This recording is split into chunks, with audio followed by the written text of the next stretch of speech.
Hello दोस्तों, तो आज मैं एक्सप्लेन करने जा रहा हूँ काठमांडू कनेक्शन, जो कि हाल ही में सोनी लिव पे आया हुआ है। क्योंकि ये सीरीज काफ़ी नई है तो इसका रेटिंग जो है ऊपर नीचे हो रहा है, तो इसके रेटिंग के बारे में मैं कुछ बात नहीं करूँगा। डायरेक्ट चलते हैं एक्सप्लेनेशन की तरफ। तो पहले सीन में हम देखते हैं एक फ्लैशबैक 1990 न्यू दिल्ली। यहाँ पे पुलिस को एक टिप मिली थी जिसकी मदद से ये लोग 2 आतंकवादियों को मार देते हैं। इस बात को थोड़ा याद रखिएगा क्योंकि इसका डायरेक्ट कनेक्शन लास्ट में है। तो इस ऑपरेशन का लीड होते हैं समर्थ कौशिक। तो इस ऑपरेशन के लिए समर्थ को काफी बधाइयाँ मिलती है और उनका प्रमोशन भी हो जाता है। फिर हम कहानी 3 साल बाद देखते हैं। अभी समर्थ कौशिक एसीपी से डीसीपी बन गए थे। सीन शिफ्ट होके हम देखते हैं शिवानी भटनागर को, जो कि एक न्यूज एंकर थी। तो रिसेंटली समर्थ कौशिक ने एक जाने माने बिजनेसमैन को किडनैपरों से बचाया था, इसलिए शिवानी उनका एक इंटरव्यू लेना चाहती थी पर्सनली। इसी बीच उनको एक कॉल आता है, अननोन कॉल, और इस कॉल पे वो आदमी बोल रहा था कि तुम साड़ी और बिंदी लगा के शो करो, बहुत खूबसूरत लगोगी। तो यहाँ पे हम जान पाते हैं कि ये आवारा शिवानी को कई दिनों से स्टॉक करता आ रहा है और ऑफिस में या फिर घर में सब जगह फोन करता है। तो ये कॉल आते ही शिवानी थोड़ा टेंस्ड हो जाती है। तो सीन शिफ्ट होके हम देखते हैं सीबीआई ऑफिसर हितेश को। तो कुछ दिन पहले मुंबई में एक शूट आउट हुआ था।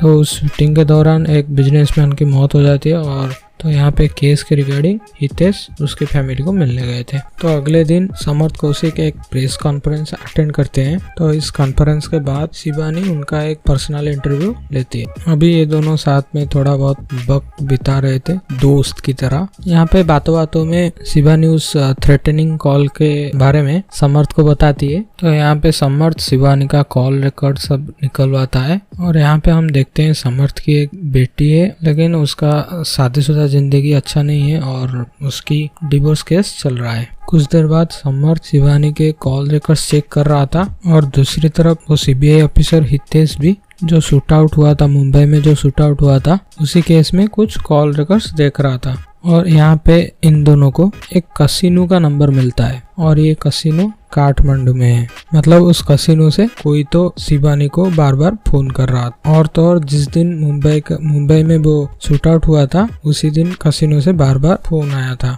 तो नेक्स्ट डे हितेश ये सब जाके अपने ऊपर ऑफिसर को, सीनियर ऑफिसर को दिखाता है, लेकिन उसका सीनियर ऑफिसर उसकी मदद करने से साफ मना कर देता है। इसी बीच समर्थ पता कर देता है कि ये कसिनो किसके नाम से है। ये कसिनो किसी मिर्जा बेग के नाम से था, जो कि नेपाल में एक अच्छा खासा बिजनेसमैन और पॉलिटिशियन भी होता है। इसी बीच समर्थ को एक फोन आता है और उससे पता चलता है कि कुछ दिन पहले जो उसने एक बड़े बिजनेसमैन को बचाया था उसको किसी ने मार दिया है। और समर्थ जब हॉस्पिटल से निकलता है तभी मीडिया वाले उसे घेर जाते हैं और फालतू फालतू के सवाल करने लगते हैं। इसीलिए समर्थ गुस्से में आकर उन्हें कुछ बोल देता है और कुछ देर बाद वो अपने सीनियर ऑफिसर से मिलने जाता है और उसे कुछ दिन के लिए सस्पेंड भी किया गया था और एक बड़े से केस से उसे निकाल दिया जाता है। इसीलिए समर्थ बहुत फ्रस्ट्रेट हो जाता है और खुद ही वो किलर को ढूंढने के लिए, पकड़ने के लिए सबूत इकट्ठा करने लगता है। तो यहाँ पे पूछताछ करते करते उसको एक लीड मिलता है, इसलिए वो इलाहाबाद जाते हैं। यहाँ पे वो अपने एक जूनियर को भी ले लेते हैं अपने साथ। सीरीज में इनका नाम मिश्रा जी बताया गया है, इसलिए मैं इनको मिश्रा जी बोलूंगा। तो इलाहाबाद में इनको और एक लीड मिलता है, इसलिए वो प्रतापगढ़ जाते हैं। उनके पीछे पीछे हितेश भी आए थे पूछताछ करने के लिए और यहाँ पे हितेश भी प्रतापगढ़ जाते हैं। यहाँ पे समर्थ और मिश्रा जी दोनों पीछा करते करते वो किडनैपर के घर पहुंच जाते हैं, लेकिन उन दोनों को पहले से ही कोई मार दिया था। तो यहाँ पे हितेश और समर्थ का पहली बार मुलाकात होता है। तो यहाँ पे हितेश समर्थ को काठमांडू जाने के लिए बोलता है। यहाँ पे फिर से शिवानी को वही स्टॉकर फोन करता है और इस बार हमें पता चल जाता है कि ये कौन है और हमें यहाँ पे फ्लैशबैक दिखाया जाता है। इसका नाम होता है सन्नी और ये कॉलेज टाइम से ही खतरनाक स्टॉकर रह चुका है शिवानी का। यहाँ पे फ्लैशबैक खत्म होता है और यहाँ पे हम देख पाते हैं कि सन्नी अब भी एक बड़ा गैंगस्टर बन चुका है और वही मिर्जा बेग के अंडर वो जो कैसीनो था उसको चलाता है। और यहाँ पे मिर्जा बेग के बारे में भी हमें पता चलता है। ये क्या करता था, इंडिया के क्रिमिनल्स को किसी तरह से जेल से छुड़ा करके नेपाल ले आता था और उनको अपने ही गैंग में शामिल कर देता था। यहाँ पे फिर से हमें फ्लैशबैक दिखाया जाता है और सन्नी कॉलेज में किसी का गलती से खून कर दिया था और तब से वो जेल से भागकर मिर्जा के अंडर काम कर रहा है। फिर समर्थ यहाँ पे काठमांडू आ गया था। उसे यहाँ पे शिवानी की तरफ से फोन आता है और वो उसकी आइडेंटिटी बोल देती है। तो समर्थ को कहीं ना कहीं लग रहा था कि मिर्जा बेग और सन्नी के बीच कहीं ना कहीं कनेक्शन हो सकता है, इसीलिए वो और एक पुलिस ऑफिसर को सन्नी का धर्म कुंडली निकालने के लिए बोल देता है। बेसिकली पास्ट में क्या क्या हुआ था वो निकालने के लिए बोल देता है। इसी बीच सन्नी को भी पता चल गया था उसके पीछे पुलिस, मतलब इंडिया से पुलिस आया है उसके पीछे। इसी बीच मिर्जा बेग को वाजिद की तरफ से एक फोन आया था। वाजिद यहाँ पे मिर्जा बेग को बोलता है कि मुंबई बॉम्ब ब्लास्ट में उसका नाम नहीं बल्कि सन्नी का नाम होना चाहिए और सन्नी को जल्द से जल्द खत्म किया जाए।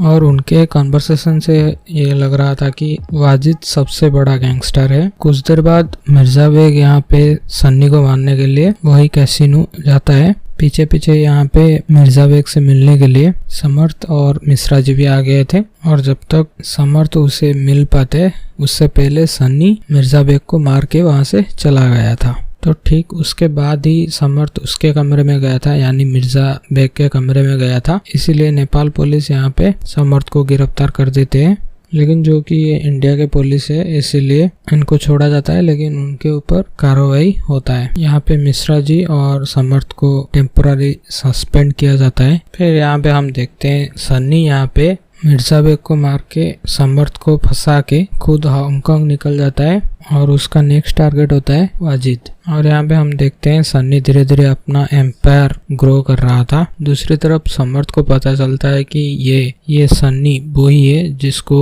उसने उसी कैसीनो में देखा था। तो यहाँ पे समर्थ अपने प्यार का इजहार शिवानी के आगे कर देता है। फिर यहाँ पे समर्थ सन्नी को पकड़ने के लिए एक प्लान बनाता है। वो शिवानी से बोलता है कि तुम सन्नी के साथ ऐसे बात करो जैसे उससे प्यार करते हो। फिर कुछ दिन बाद सन्नी को मारने के लिए वाजिद के कुछ आदमी एक फंक्शन में आए थे। तो ये बात पहले से ही सन्नी को मालूम होता है। वाजिद के वो दोनों लड़के को सन्नी मार देता है।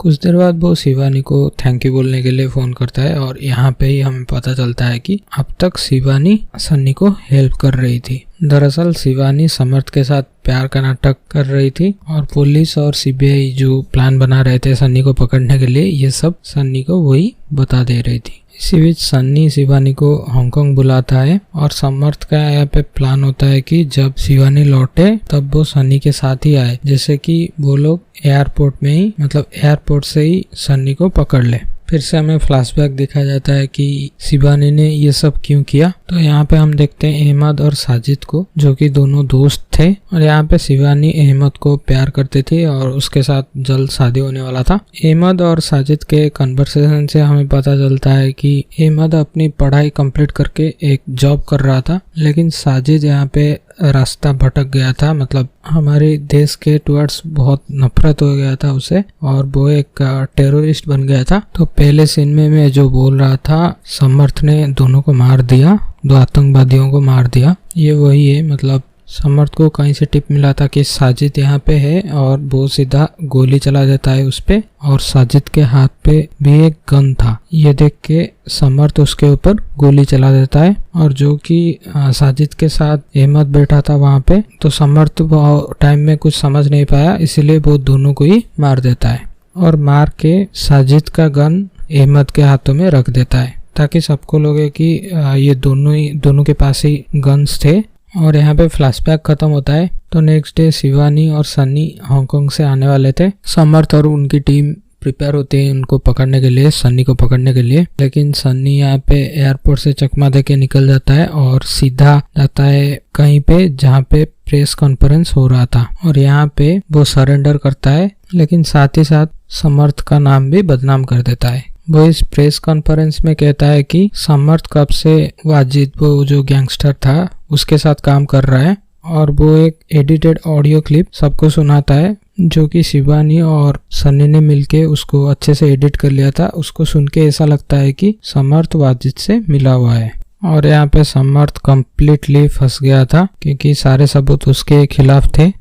अभी समर्थ खुद को कैसे निर्दोष दिखा पाएगा वो पता नहीं, क्योंकि वो सीरीज में दिखा नहीं गया है। तो यहाँ पे कहानी खत्म होता है। अगर मेरा एक्सप्लेनेशन आपको पसंद आए तो प्लीज़ लाइक करके जाना, और कुछ क्वेश्चन वगैरह हो तो कमेंट कर सकते हो। इसी तरह के और भी सीरीज आने वाला है, तो चैनल को सब्सक्राइब जरूर कर देना। मिलते हैं नेक्स्ट वीडियो में। Thanks for watching.